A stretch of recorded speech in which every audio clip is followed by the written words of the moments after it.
En el espacio estelar del día, hoy hemos invitado a 3 representantes de los partidos de la oposición para hablar del discurso, obviamente, pero principalmente de la ley de partidos y sus propuestas. Desde la izquierda, Rogelio Genao, secretario general del Partido Reformista Social Cristiano, Minú Tavares Mirabal, presidenta del Partido Opción Democrática, y Fidel Santana, que es diputado del Frente Amplio. Muy buenos días, bienvenidos. Buenos días. Y ahí les traen un cafecito para darles la bienvenida también. Sí, gracias por aceptar la invitación. Bueno, me gustaría que comencemos por una evaluación resumida, breve, porque vamos a hablar fundamentalmente de la ley de partidos, pero sobre el discurso del presidente el 27 de febrero. ¿Quién comienza? El que quiera de ustedes. La economía está bien, comienza Minú, entonces. Tenemos educación. Porque Rogelio, que habla muchísimo, estaba tomando café en ese momento. Adelante, Minú. Bueno, buenos días y gracias por invitarnos a compartir. Y sobre todo lo de las propuestas, porque pareciera que se ha hablado tanto sobre ese tema en estos días, que cualquier cosa que uno diga es repetitivo. Pero bueno, yo diría 2 cosas. Uno, el carácter de reeleccionista de ese discurso. Y en segundo lugar, yo creo que lo más importante que hubo ese día fue precisamente, no fue tanto el discurso de Medina, sino el discurso del presidente, secretario general del Partido de la Liberación Dominicana, que habló como presidente del Senado y que dijo lo que Medina no dijo. Y que yo creo que eso tal vez es lo más importante, es decir, cómo en ese discurso en el que se supone que el presidente del Senado iba a hablar o a decir un discurso como presidente del Senado, habló como parte de una facción del PLD, del cual él es secretario general. Sí. Entonces, ahí hubo una declaración de guerra bastante clara, y creo que además de eso, lo que anunció al mismo tiempo con respecto a la comisión que debe estudiar estos proyectos de leyes sobre los que vamos a hablar en el día de hoy, son medidas que apuntan o que sugieren que va a ser difícil que esas importantísimas leyes se aprueben, porque dijo que iba a ser una comisión solo de senadores y que esa comisión del Senado iban a aprobarlo antes de 30 días para que entonces vaya a la Cámara de Diputados, y se puso a hablar ahí sobre el tema de las primarias en ese discurso tan fuera de lugar, de tono, aunque él tiene un tono que le ha valido hasta un tono fuerte. Sí, característico del fútbol. Le ha valido un apodo por el que se le conoce, yo creo, ese tono. Fidel Santana. Primero, buenos días. Para mí un honor estar acá compartiendo con ustedes en este panel. Diría muy brevemente algunas cosas también. Más que el relato, tal vez traer el correlato. De relato se ha hablado bastante. Creo que es uno de los discursos más criticados de gobierno alguno en las últimas décadas, sobre todo por las evasiones, es decir, los temas no tratados, ¿no? por las ausencias de abordaje de temas de interés de la agenda nacional, el tema Odebrecht y la corrupción, todo el tema vinculado al endeudamiento externo. Era un mensaje sobre las ejecutorias del 2017 y la Odebrecht no existió. Sí. O sea que esas ausencias me parece a mí que es importante destacar. Luego hay, sin duda, todo esta declaratoria reeleccionista, ya evidente, pero también yo encuentro unas conexiones con el relato autoritario, tradicional, trujillista. Me parece que va emergiendo un nuevo perínclito en la política dominicana. El padre de la nueva pequeña burguesía o de la nueva clase media, ¿no? Casi el padre de la nueva patria, ¿verdad? Hace un esfuerzo por intentar hacer conexión con las clases medias que han sido las que han estado realmente reclamando cosas, pero al mismo tiempo se para y habla de una nueva clase media, que es la que él ha creado, ¿no? Además, hace un gran esfuerzo de manipulación de cifras, de distorsiones, de uso a su favor, evade tratar lo concerniente a la ejecutoria del presupuesto del año, realmente que cuando se analiza ha hecho lo que le ha dado la gana con el presupuesto de la nación.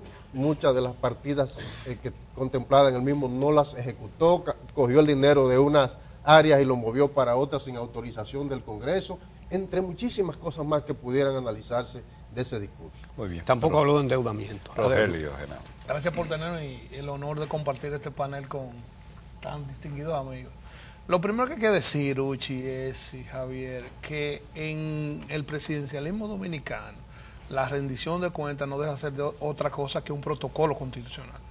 Realmente, tu líder estableció ese estilo. Realmente no se ciñe al mandato constitucional y ahí se va a hacer un discurso con más característica política que realmente una rendición de cuentas y una presentación de las memorias de los ministros. Que antes se hacía un aparataje y se ponían un montón de libros que nunca el Congreso ha analizado. Nunca tampoco lo analizaron. Y después eran unos CD, ahora no vi ni siquiera si hicieron el simulacro, que es parte de la entrega de los ministros. En relación a la visión del reformismo de esa pieza, relativo al tema de mayor interés que la transformación del régimen electoral, bueno, nosotros entendemos que el presidente se lavó las manos. Se lavó las manos al decir, hacer un llamado al Congreso de que lo aprobara, y eso sobre todo que viene dicho después que el presidente del Senado, secretario general del PLD, como señalaba Minú, dijo, contrario a toda la lógica de la mecánica congresional, que esta iniciativa iba a una comisión especial en el Senado, que le iba a aprobar en menos de 30 días, y después iría a la Cámara a ver qué pasa. Eso significa simplemente que no existe la voluntad para que exista ninguna transformación del régimen electoral. ¿Qué va a pasar en términos prácticos por los pronunciamientos del Reinaldo Pared y por la correlación interna del PLD dentro de su mayoría en el Congreso Nacional? Bueno, que en el Senado se va a aprobar una ley de partido que va a incluir las primarias abiertas.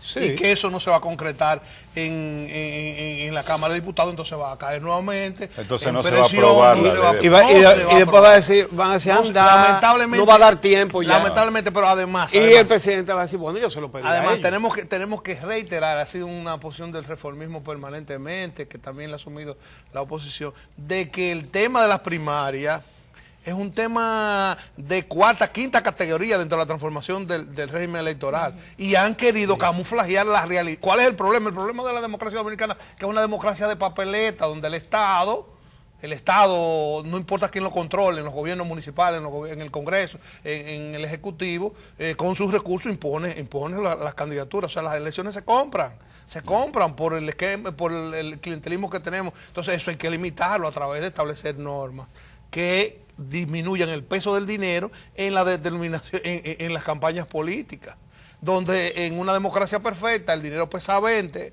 la propuesta, el discurso pesa 80, y en la democracia dominicana es inverso, 80%, o sea que el más gana no es el mejor candidato, ni el que mejor propone, ni el que tiene mejores soluciones, ni el que mejor se maneja, sino el que más dinero tiene. Precisamente desde la oposición, ustedes como partidos políticos han estado haciendo una propuesta para la reforma del sistema político y electoral, y para que estas reformas sean realmente democráticas. Entonces hay un documento que han estado, no solo dieron a conocer públicamente, sino que han estado presentando ante distintos sectores, distintos actores, entre ellos la Junta Central Electoral. Nos gustaría conocer cuáles son las principales propuestas que hacen en este documento. Bueno, van de la A a la Z, esas propuestas. Sí, ¿cuántas son? Bastantes. Son temas que están relacionados sobre todo con el funcionamiento no solo del sistema electoral, del sistema político en términos generales, y que están orientadas precisamente a tratar de construir democracia en la República Dominicana, que es claro que no tenemos todavía. Entonces esas propuestas, priorizamos las propuestas que deben estar en la ley electoral, en la modificación de la ley electoral, porque esa es una especie de ley marco. Y la ley de partidos, a pesar de que el PLD ha querido concentrarse o que se concentre la discusión en ella, aunque no han tenido nunca la voluntad de aprobarla, es una ley secundaria con respecto a la ley electoral, a la modificación de la ley electoral, que ya se quedó es inconstitucional ya, porque claro, establece desde el 2010 y la Constitución del 2010 incluso formó dos órganos distintos que están regulados como uno en esa ley. Así que esas propuestas yo diría que podemos plantearlas en primer lugar desde ese punto de vista de la priorización de la ley electoral, en segundo lugar en temas que tienen que ver con el financiamiento que recibe la política que se recibe, el financiamiento que se recibe para las campañas electorales, por un lado, ese financiamiento, tanto el público como el privado.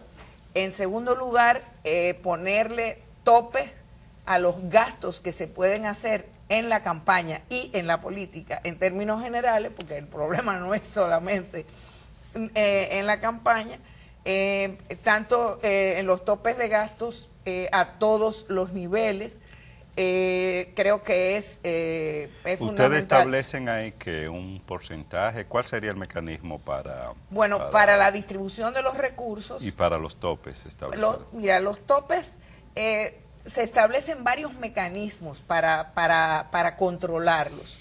En primer lugar, la separación de las precampañas de las campañas y el tipo de campaña de propaganda que se puede hacer en la precampaña, que tiene que ser claramente controlada, es decir, tiene que ser, porque se supone que es una campaña que va dirigida a los militantes, a los seguidores, por lo tanto, estamos proponiendo que no haya mítines abiertos, que sean en lugares cerrados, que no se pueda hacer propaganda por los medios de comunicación masivos, que no pueda haber propaganda a nivel visual en las calles durante el periodo de la precampaña, y que eso también tenga topes, digamos, escalonados. Y esto es muy importante, porque no es posible que sigamos viviendo con unas campañas en las cuales tú vas a cualquier provincia y te encuentras que un regidor tiene más propaganda que el candidato a alcalde, que el candidato a senador y a veces hasta que el propio candidato presidencial, ahora que lamentablemente juntaron las elecciones. Entonces, tiene que ver en ese sentido. En segundo lugar, creo que es importantísimo no solamente ese tema de los gastos escalonados, sino medidas que son fundamentales para que haya equidad en la participación. Me refiero a la obligatoriedad de que haya debates, y no solamente en términos a nivel presidencial, sino que haya debates entre los candidatos a senadores en las provincias, que haya debates entre los candidatos a alcaldes. Y eso es indispensable y debe ser obligatorio. Y estamos proponiendo también una serie de medidas más, algunas que llaman la atención, pero que son también fundamentales para ese saneamiento de la forma en cómo se hace la política en la República Dominicana, que yo quisiera empezar destacando, que es el tema de la incorporación en la ley electoral de una figura que está contenida en la Constitución y que es la de la degradación o muerte civil. ¿En qué consiste esa? La degradación o muerte civil está contenida en el artículo 146, en el numeral A de la Constitución de la República. Es bastante firme, pero sin embargo, aquí no se toma para nada en letra cuenta. Muerta. Es letra muerta. Es letra muerta, sí, absolutamente. Entonces, estamos proponiendo que se incorpore como sanción en la ley electoral y en la ley de partidos. En la ley de partidos, que se sancione a aquellos candidatos que hayan sido acusados de delitos o que estén involucrados en actos de corrupción, que se les sancione con la suspensión de la militancia, y en la ley electoral incorporar la inhabilitación como candidatos a aquellos condenados de manera definitiva, tal y como lo propone, ¿verdad? Lo manda, no lo propone, lo manda la Constitución de la República. Ustedes tienen aquí 3 puntos que están de manera consecutiva, y hay otros más atrás, que se refieren a financiamiento. Sí. Regular el financiamiento de la actividad política, sancionar el financiamiento ilícito y o extranjero en las campañas, y fijar topes de gastos para limitar el costo multimillonario de las campañas y la duración de las mismas. ¿Qué posibilidad tiene eso de ser aprobado por la mayoría que es de un partido que justamente usa esas prácticas, y otros partidos, incluyendo partidos que están en el bloque de ustedes, que lo han hecho cuando han estado en el gobierno también? Mira, la obsolescencia de la legislación electoral en la República Dominicana es tal que la ley vigente no establece ninguna sanción a un delito electoral. O sea, tenemos una ausencia. No, es que no existe. Eso es como la ley de compra, o sea, que le pusieron sanción y después se la quitaron. O sea, no existe ninguna sanción. O sea, usted compra cédula, ¿y qué pasó? No, que compra cédula, está prohibido. Pero no hay ninguna sanción. O sea, igualmente en la parte del financiamiento. O sea, el que viola lo que no tiene ninguna sanción. Entonces, lo que se está buscando es el establecimiento de controles estrictos en el financiamiento, tanto en el financiamiento público como en la donación, el establecimiento de topes. La factibilidad de eso, bueno, debería ser indispensable para la celebración de los próximos comicios. Aquí no se puede ir a elecciones municipales en febrero del 20, presidenciales y congresionales en mayo del 20, si no se transforma el régimen electoral. Porque vamos a repetir los mismos vicios, los mismos errores. Fíjense lo que acaba de pasar en esta semana. Pero lo único que tiene que hacer lo que acaba de pasar el partido de gobierno es que se caiga. Que no se puede hacer nada. Lo que acaba tienen ganancia con el hecho de que no haya ley. Claro. O sea, el hecho de que no haya ley o de que la ley sea obsoleta les ha permitido a ellos actuar actuar con la impunidad con la que acostumbran a actuar en todo. Se ha dejado que el tiempo sobrevenga precisamente y no lo van a dejar. Esta semana, Uchi, no lo van a interrumpir. Y Javier, la Junta Central Electoral decide no usar los escáneres, la tableta, todo el proceso de digitalización que se usó para el escrutinio en el proceso pasado, que fue cuestionado por la oposición, que fue recogido por los informes de los organismos de observación internacionales y nacionales.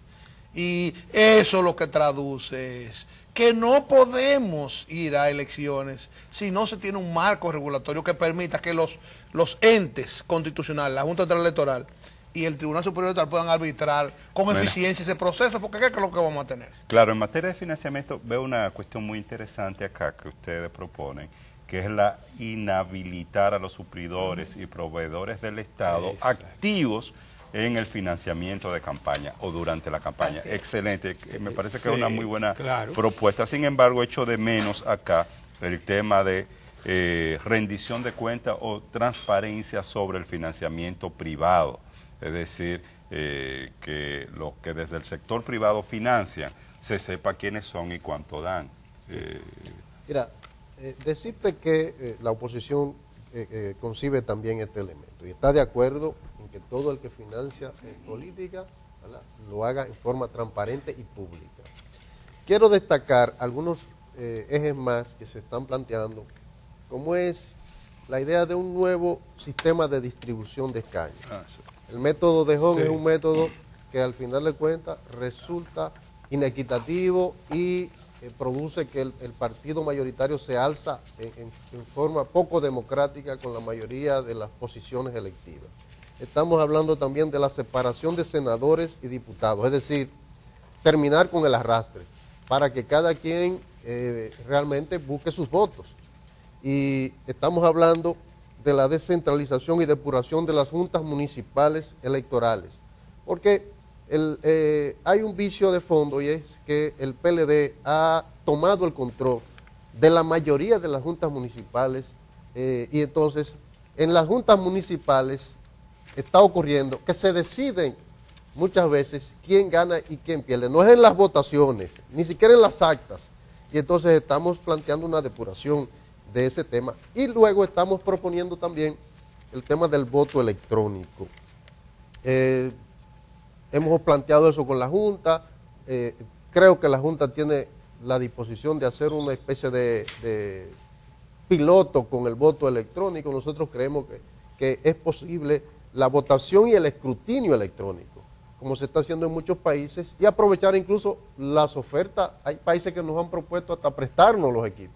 Así como República Dominicana en algunas ocasiones ha prestado equipos a otros países que están en proceso de elecciones, así pensamos nosotros que en un primer empujón de esta iniciativa, para no tener un altísimo costo, puede apoyarse el país en alguna de estas posibilidades. Ahí yo quiero tenemos que hacer una pausa. Perfecto. Cuando regresemos de la pausa, vemos otros aspectos de la propuesta que ustedes están haciendo.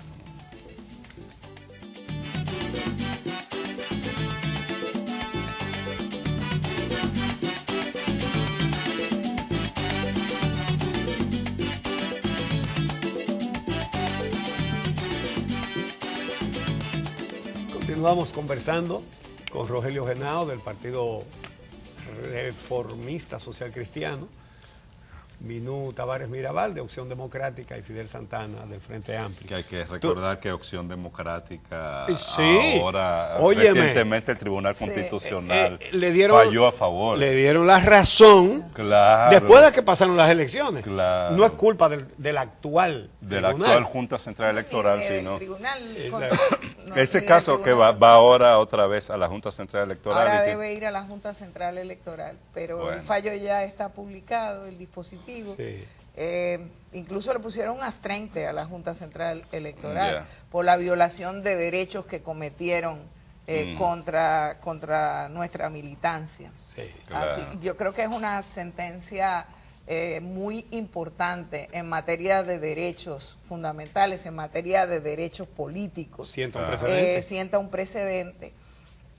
Porque efectivamente aquí hay reglas, leyes, etcétera, pero a la hora de reconocer partidos, la única ley y la única o desconocer que han aplicado es la preferencia, digamos. La que se le ocurra al presidente de la Junta Central. No, la que se la que se le ocurra. La que le convenga al que lo puso ahí. Exactamente, porque el delegado del PLD y encargado de asuntos electorales llamó al presidente del Tribunal Superior Electoral para decirle que no fallaran a favor de nosotros porque no le convenía al PLD que nosotros participáramos en las elecciones. Veamos otras de las propuestas que hacen ustedes. Esas son las razones que priman. Hay una muy interesante que ustedes no la han mencionado, que está ahí en el documento, que es la separación de las elecciones, de las boletas, entre senadores y diputados, para evitar el arrastre. Sí, yo la mencioné cuando... Eso es constitucional, además, porque no olvidemos que la Constitución habla de voto directo. Directo, y no hay voto directo. No hay voto directo, sino es marcando. Exacto. Entonces, exacto. El hecho del arrastre es absolutamente inconstitucional, por el arrastre de los senadores por parte de los diputados. Pero yo quiero hacer un énfasis también en una propuesta que está ahí, que es bastante novedosa, pero muy importante, y que tiene que ver mucho con el tema de los gastos, del financiamiento, de lo que cuesta la campaña el último día de las elecciones, y de cómo se ha instaurado una cultura del fraude alrededor de las mesas electorales también. Y me refiero a la propuesta del conteo o escrutinio público. Y esa es quizás una de las medidas más novedosas, pero más importantes para cambiar lo que ocurre con el robo que se hace de la soberanía del voto popular, que también está establecido en la Constitución de la República. Y es una medida fácil de aplicar y que establecería condiciones mucho más igualitarias entre todos los partidos, grandes o pequeños, oficiales o oficialistas o de la oposición, porque hay que terminar con ese secretismo del voto con que se cuentan los votos en la República Dominicana, y que al final termina en eso, en que se ponen de acuerdo, muchas veces incluyendo no solo a los delegados de los partidos, a quienes también compran, sino que se ponen de acuerdo con los propios integrantes de las mesas electorales. Y tenemos cantidades de casos como eso. Que se cuenten los votos públicamente, con las ventanas abiertas, y que haya la gente que quiera observar y entrar, pueda entrar a los recintos de las mesas, y que lo pueda hacer con un único límite que está publicado en la puerta de la mesa. Aquí caben 10 personas observando, o caben 20 personas en este recinto, y se va a permitir, y que la prensa pueda ir, todo el que quiera transmitir ese conteo, por el medio que sea, pueda hacerlo.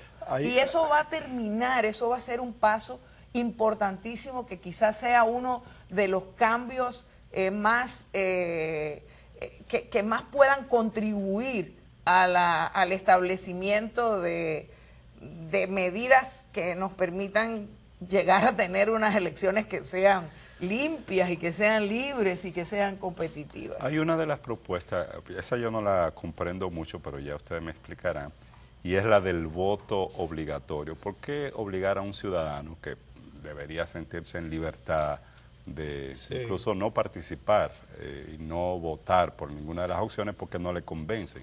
¿Por qué ustedes hablan de voto obligatorio? En la propuesta nuestra, y ha sido desde mucho tiempo se ha venido planteando, incluye la casilla de abstención, donde el ciudadano que no se siente representado, bueno, va a tener una forma de expresarse en cada nivel de elección. O sea, va a tener una casilla de abstención y no va a tener que hacer lo que hace ahora. Si usted no tiene candidato, ¿qué es lo que usted hace? Usted daña el voto, lo echa en blanco, le hace una cruz a todo. Entonces, bueno, pues vamos a ser modernos, vamos a poner una casilla y entonces la abstención tiene donde existe la abstención, entonces tiene la característica que cuenta para el porcentaje. Sin embargo, el voto nulo es desechado y no se incluye en los porcentajes. No cuenten en los porcentajes que establecen primera y segunda vuelta. No cuenta, está considerado como que un voto que no participó. Entonces, imagínate que la existencia de la casilla del voto del señor puede permitir que haya segunda vuelta con las abstenciones, porque se cuenta como un voto y se suma como un voto que no es a favor del otro. O sea, esa es la modalidad. La obligatoriedad está consignada en muchísima democracia. Porque necesitamos que el pueblo se exprese. ¿Qué es lo que está pasando aquí? Bueno, que hay una abstención forzosa. En el caso del Partido Reformista, en términos particulares, nosotros también siempre hemos sido hemos favorecido que se permita votar con cualquier documento oficial. O sea, que no simplemente sea la cédula de identidad electoral, que si usted va con su pasaporte, con su licencia de conducir, que debe estar todo, usted pueda votar, que si se tuviera un dispositivo de establecimiento con la huella, de captura de huella, que inmediatamente también usted pueda votar, porque ¿para qué eso? Entonces, ¿para qué usted hace un documento con biométrico? Pero quizás tal vez sería importante decir que también esa medida que estamos proponiendo lo que busca es el cumplimiento del mandato constitucional. Que la Constitución en su artículo 75 establece como deber el voto, pero no es un deber cualquiera, dice que estos deberes forman parte de un orden de responsabilidad jurídica y moral que obliga, dice, obliga la conducta del hombre y la mujer en sociedad. Y entonces enumera esas obligaciones de la mujer y el hombre en la sociedad. El primero es cumplir con las leyes. Nadie cuestiona que eso es una obligación. Es un deber y un derecho. Es un deber y un derecho. Y entonces, luego, el segundo es votar, siempre que no tenga un impedimento. El tercero es pagar impuestos. Es decir, votar es más importante que pagar impuestos. Entonces, pero además, ¿cuál es el sustento de la democracia? ¿Cuál es la razón fundamental de la democracia? Es la participación, que las decisiones se tomen entre todos y todas. Quienes propugnan por el voto voluntario, en realidad lo que están propugnando es que las decisiones las tomen cada vez menos personas, y que los ciudadanos tengan menos que ver con eso. Bueno, pues muchas gracias a Minuta Vares Mirabal, a Fidel Santana y a Rogelio Genao. Me parece que este ha sido un ejercicio muy interesante, porque sin tiempo para tratar a fondo, uno por uno, cada sugerencia que ellos hacen, porque se necesitan como 4 días aquí sentados, pero creo que han dado una visión muy clara y muy útil de lo que están planteando para una nueva legislación electoral. Se nos quedó algo muy importante, la cuota de género. Lo que estamos planteando aquí también. ¿Qué proponen? ¿Qué proponen? Que se cumpla eso. Que se cumpla el mandato constitucional. Y que no haya en chanchullo como con 2 regidoras de Santiago. Muchas gracias a los 3, gracias a todos ustedes.